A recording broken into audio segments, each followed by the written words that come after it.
তো রাজ্যে পঞ্চায়েত দপ্তর নতুন একটা বড় আপডেট উঠে আসছে। আজকে বড় ঘোষণা করলেন রাজ্যের পঞ্চায়েত মন্ত্রী মাননীয় দিলীপ ঘোষ। তো কবে থেকে অনলাইন আবেদন শুরু হচ্ছে? আজকে বিধানসভার একটা গুরুত্বপূর্ণ আপডেট। 11,000 ভ্যাকেন্সি রয়েছে আশা করে আমরা জানি। নতুন একটা গুরুত্বপূর্ণ আপডেট উঠে আসছে। আজকে আমরা এই ভিডিওতে বিস্তারিত সম্পূর্ণ তথ্য আলোচনা করবো। অবশ্যই ভিডিওটি সম্পূর্ণ দেখুন, শেষ পর দেখুন। চ্যানেল নতুন দর্শক অবশ্যই চ্যানেলটিকে সাবস্ক্রাইব করে দেবেন।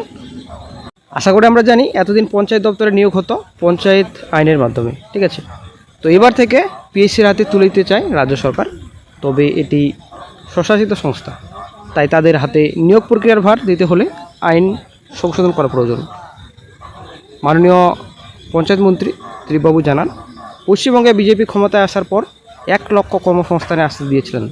সেই কথা মতোই পঞ্চায়েতের নিয়োগ শুরু হচ্ছে।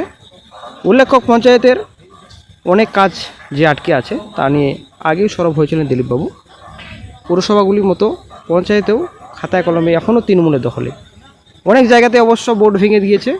পঞ্চায়েতের নেতারা কোথাও পদত্যাগ করেছেন, কোথাও গা ঢাকা দিয়েছেন। দিলীপবাবু অবিলম্বে তাদের কাজে যোগ দেওয়ার নির্দেশ দিয়েছিলেন। হুঁশিয়ারির সুরে জানিয়েছিলেন, কাজে যোগ না দিলে ডিমের বদল। তো আজকে বিধানসভায় বাদল অধিবেশ শুরু হয়েছে। বিধানসভায় নিজের ঘরে সংবাদ মাধ্যমের মুখোমুখি হয়েছিলেন দিলীপবাবু। নিয়োগ সংক্রান্ত বিষয়ে প্রশ্ন করা হলে তিনি বলেন, কর্মীর অভাবে পঞ্চায়েতের কাজ করা যাচ্ছে না। পিএসসির মাধ্যমে 11,000 লোক নেওয়া হবে পঞ্চায়েত দপ্তরে। ডিসেম্বর মাসের মধ্যেই নিয়োগ প্রক্রিয়া শুরু করবে রাজ্য সরকার। নতুন সরকার ক্ষমতায় এসে কেন্দ্রীয়ভাবে পঞ্চায়েতে নিয়োগের সিদ্ধান্ত নিয়েছে, জানিয়েছেন রাজ্যের পঞ্চায়েত মন্ত্রী মাননীয় দিলীপ ঘোষ।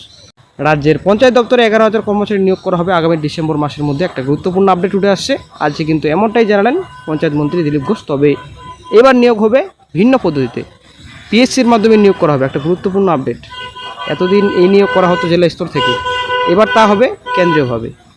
এর আগে রাজ্য সরকার, আশা করি আমরা জানি, এর আগে রাজ্য সরকার আমলে যখন রেজিস্ট্রেশন প্রসেস শুরু হয়েছিল, আমরা আশা করেছিলাম হয়তো শীঘ্রই নোটিফিকেশন প্রকাশিত হবে। এরকম করতে করতে গত কয়েক বছর কেটে যায়, তবুও কিন্তু পঞ্চায়েত নোটিফিকেশন প্রকাশিত হয়নি। তো এখন যেটুকু আপডেট পাওয়া যাচ্ছে, এখন রাজ্যের পঞ্চায়েত মন্ত্রী যে ঘোষণা করলেন যে ডিসেম্বর মাসের মধ্যেই নোটিফিকেশন প্রকাশিত হবে, নিয়োগ শুরু হবে অ্যাকচুয়ালি, ঠিক আছে। তো আশা করছি আমরা এই বছর একটা গুরুত্বপূর্ণ আপডেট পাওয়া যাবে। এর আগে রাজ্য সরকার মতো কোনো কিছু হয়তো আলতু ফালতু আশ্বাস দেবেন না, আশা করছি, ঠিক আছে। আশা ভরসা আছে আমাদের নতুন রাজ্য সরকারের কাছে যে বেকার চাকরি প্রার্থীদের অবশ্যই দেখবেন। এবং এদিকে যুবসাথী প্রকল্প, আশা করে আপনি যুবসাথী প্রকল্প চালু হচ্ছে মোটামুটি অক্টোবর থেকে, ঠিক আছে। তার আগে শুরু হলে আপডেট দেওয়া হবে চ্যানেলে।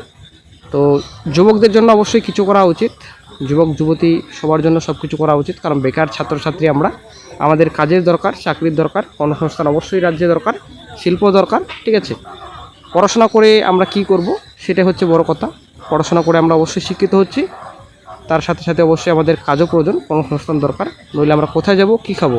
এদিকে আমাদের রাজ্যে যে অনেক বেকার চাকরি প্রার্থী বাইরের রাজ্যে কাজ করতে যাচ্ছে, অবশ্যই এই বিষয়ে সরকারের নজর দেওয়া উচিত।